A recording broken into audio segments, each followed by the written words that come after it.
நீங்களா சோறு தான் திங்கிறீங்களா இல்ல வயிற்றுக்கு சோறு தான் திங்கிறீங்களா இல்ல 3 வேளையும் மாட்டு மூத்திரம் மட்டுமே குடிச்சிட்டு சுத்துறீங்களா இல்ல பச்சை பிள்ளையோட பிஞ்சு பாதங்களை கொதிக்கிற எண்ணெய் சொட்டிகளை விட்டு முக்கிய எடுக்கிற அளவுக்கு என்னடா உங்க மூளைக்குள்ள மூட நம்பிக்கை முட்டிட்டு நிக்குது இல்ல உனக்கு அறிவு மயிர் இருந்தா அது நல்லா ஒத்து பார்த்தா அந்த வீடியோவை தெரியும்.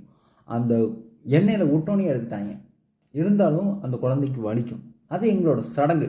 எங்கள் குழந்தை மேலே இல்லாத அக்கறை உனக்கு எங்கேருந்து வந்துச்சு?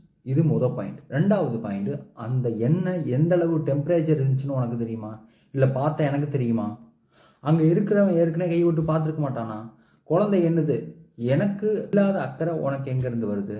ஏன் அப்படி சொல்கிறேன்னா, கொதிக்கிற எண்ணெயில் விட்டா குழந்தை காலில் என்ன ஆகுமோன்னு தெரியாத அவனுங்களுக்கு. அந்த அளவுக்கு மூளை கட்டு போய் தெரியல எவனும். உங்களை மாதிரி ஈவேரா ராமசாமி தான் பிடுங்கினா நக்குனாங்கிற பேச்சுக்கு இங்கே எந்த பேச்சுக்கும் இடம் இல்லை. எங்கள் தமிழ்நாட்டில் எல்லா பேருமே சுதந்திரத்துக்காண்டி போராடினாங்க, தமிழுக்காண்டி இந்த தொண்டு செஞ்சாங்க.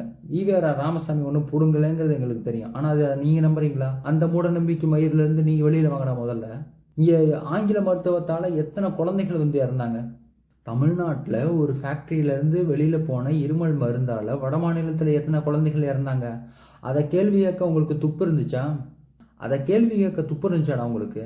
அதை பற்றி பேச மாட்டீங்க. எப்போ பார்த்தாலும் எந்த ஏதாச்சும் பண்ணிட்டான் ஐயோ அம்மானு கத்துறது.